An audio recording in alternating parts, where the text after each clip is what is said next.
Hello preparedness people, and welcome back to the Bigs Prep. My name is Cynthia, and today we're going to talk about martial law. We've had several severe weather events over 2022 and some different curfews and states of emergencies. Martial law were declared in those areas, and so it got me thinking about how we can get prepared for martial law. So if you're ready, press the like button and let's get right into it. And we're going to can some turkey broth too.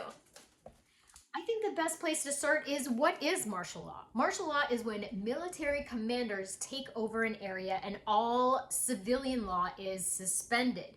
We do not ever want national martial law because that means that the Constitution is set aside and military law comes into effect. That is military tribunals, that is the suspension of all constitutional law, and more of like kind of a dictatorship. We never want that. The most common occurrence of martial law is actually due to weather events. Being a Florida resident and having been under multiple states of emergency for hurricanes and other weather events, I totally understand the need for curfews and also the need for the National Guard to come in after something like that happens to help out with the recovery process. So I totally get why a local martial law would be declared. Some other reasons could include a war, weapons of mass destruction attack, a foreign or even an alien invasion, a civil war, an overthrow of the government, some kind of coup d'etat or something like that. And so we don't want any of those events to happen, but let's talk about ways that we can prepare ourselves and our families for a martial law event. But first, what to expect if national or even local martial law is declared. The number one thing that you can expect if national or local martial law is declared is you will wait hours in line to get supplies like food, water, and basic necessities. You'll have to stand in line. Tempers are already short and people are committing acts of violence against each other at this point, and we haven't even had anything happen yet. I'll tell you a little story about 2004. I had two small children in the house and no significant other, and there were 4 hurricanes in 6 weeks back to back. There was no supplies anywhere. There were no stores open, no gas, no nothing. The FEMA trucks came to our local Winn-Dixie parking lot, and people were lined up all the way around the parking lot outside of their cars to get things like ice and food and water. And the lines were tense. It was extremely hot out, and fist fights broke out. I was there. I had 2 small children. We stayed by the vehicle because we didn't technically need anything. What I was hoping to do was connect with some of the other moms, or somebody from my homeschool group, someone from the library who would be able to maybe give me some news or tell me what was happening. We had been 11 days with no power, and so I was just kind of hoping for any kind of news at all. Once the fistfights broke out, I immediately put the children in the car and got out of Dodge. But had I actually needed food, water, ice, anything, medical treatment, I would have had to stay there. I would have had to stay there with 2 young children and put my safety and my children's safety at risk. At that point, I wasn't a prepper. However, I did over prepare based on the fact that we had those hurricanes back to back, and I followed the little hurricane preparedness thing that they put on like Wesh 2 News, and I was fine. However, had I not been prepared, even in the slightest amount, I would have had to stay there. And I'm gonna tell you something, it was scary. Gotta find my lid. The second thing you can expect to see is inflation go sky high. The US World Reserve Currency status is already kind of on shaky ground. The BRICS nations are making big moves to remove us as the world reserve currency and go to a gold-backed currency that would be the new world reserve currency.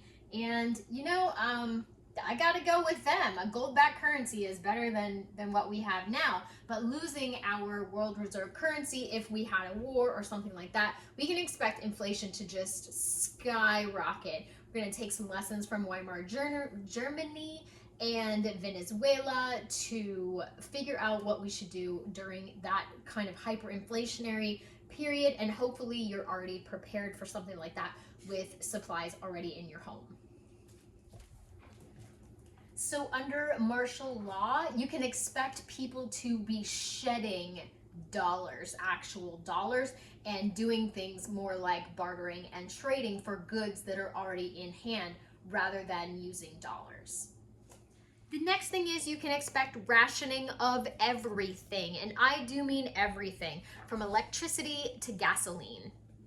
Black market, shadow markets are going to be insanely popular. You know, the black market often is associated with illegal sort of items and, maybe like wildlife or something like that. Believe it or not, some of the most popular items on the black market include maple syrup, baby formula, chocolate, and cooking fuel. And don't forget about everybody's favorite morning fuel, coffee. Coffee is one of the most traded items on the black market. So if you wanted to be prepared to barter for, things on a black market during a martial law period, items like cigarettes and other luxury items, those are going to be your big ticket items that you can trade for. You can expect crime to skyrocket, and I'm not kidding. Crime is already on the rise in the United States and pretty much all over the world right now. And imagine when people can't get basic necessities and supplies. Imagine how high the crime rate's going to be. Personal attacks will become commonplace, and those will not be prosecuted most of the time. Theft straight out of the garden is going to rise significantly as people are not able to get food. Don't forget about your fruit trees and also livestock and anything your livestock may provide you, like eggs. Your neighbors are going to be hungry and they're going to know that you have food and they're going to want to do whatever they can to get it. Let's talk about your assets. During a period of martial law, your assets can be seized at any time. Your vehicle, your personal belongings, your food, whatever you have can be seized by the military authority and used for what as they call the greater good. It might not be a bad idea to create some caches of food outside your main food storage just so that when the troops leave, you'll still be able to eat. Health is going to be a huge issue. I really want to stress the fact that there may not be services like electricity, running water, trash service. Things like rats, cockroaches, and other like vermin are going to be rampant during a period of martial law if it lasts more than a day or two, because those services will not be available. If there is migration out of one area to another, oftentimes sanitation is the last thing on anyone's mind. Let's not forget about the fact that our national healthcare system is already crumbling. Hospitals do not have supplies.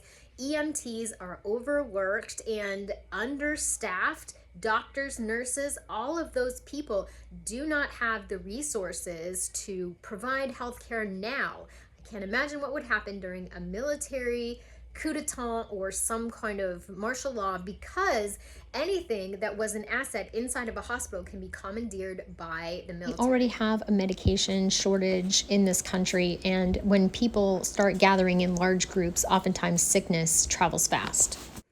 Next up is news. News is going to travel very slowly. During the state of emergency, like I said, in 2004, I had no news at all because there was no electricity and there was no cable and there was no news coming in other than the National Weather Service on our crank radio.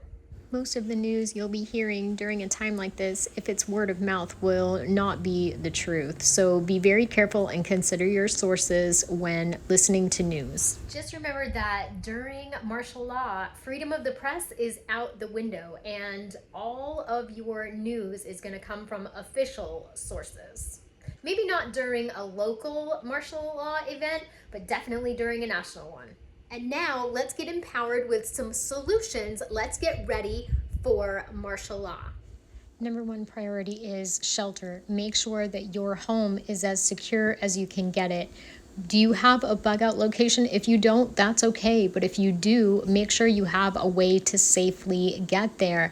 Then if you actually do have to bug out, do you know how to put up the tent that you own, or do you know how to build a shelter in the woods?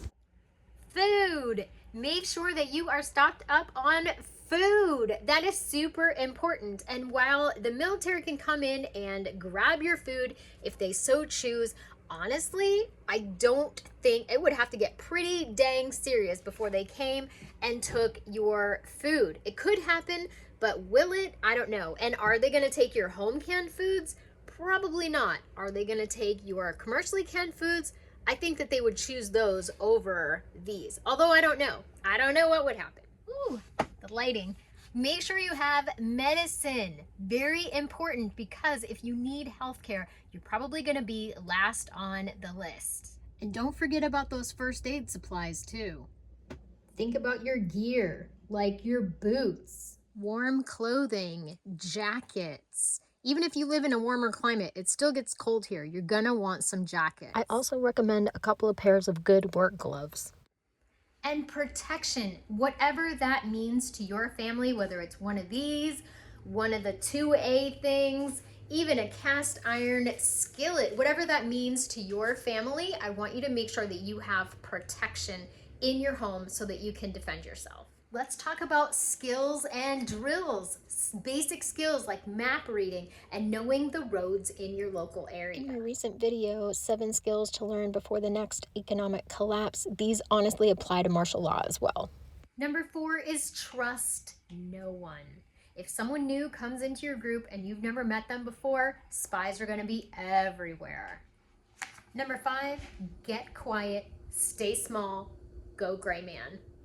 You want to avoid wearing flashy clothing or colors that can identify you. Stick with some basic neutral colors and basic styles. Do not wear a lot of jewelry because you'll be a target for a personal attack. Even something as simple as having a clean hands and clean face could make you a target. If you do have to travel, I want you staying off of main roads. Use quiet times to travel. You don't travel at night, don't travel alone, and if you gotta go somewhere, make sure, try not to go anywhere. Just try not to. And last but not least is pick your battles. You do not need to fight the system at this time. If martial law is declared, it probably is more of a local event, and now is not the time to go out and protest against the troops or do anything that will cause a ruckus. You want to make sure that you are following the rules, that you know what the rules are, and that if they tell you don't go out after 10, don't go out after 10. Just don't do it. Follow the rules and stay quiet and make sure that you draw as little attention to yourself as possible. Bottom line is, if you want to survive martial law, whether it's local or national, you need to be smart with both your choices and your resources. I'm not kidding when I say that the regular laws are put aside and military law is now in effect. So that could mean big changes. You probably will not be arrested, held, and tried in a civil court. You may have to face some much more severe consequences. You will need to have the supplies to ride that out and stay with your head down during a martial law event. We had some great comments over on the community page from lots of my subscribers and from other channels. One of my favorites was the comment about providing small comforts to the soldiers, giving them coffee if you have any to share, or making sure that you are very friendly with them. Those of us in hurricane territory are no strangers to martial law type events or states of emergency. In most cases of martial law, the National Guard really, honestly, and truly is there to help. A kind word for them goes a long way because they did leave their families to come on down and help us out. So a huge thank you to all of the subscribers and other channels who put in their votes on the community page with their tips and tricks on how to survive and thrive in martial law. And another successful canning session. We got 3 quarts of turkey pieces with broth and 4 quarts of broth. I pressure canned these for 90 minutes, and in my elevation, we only need 10 pounds of pressure. Check your local canning extension for details on how you should can. So those are my tips for surviving and thriving in a martial law situation. That's what I'm doing. That's how I'm getting my family ready, and I hope you got something out of the video. And remember, everybody, I would rather be a year early than a day late.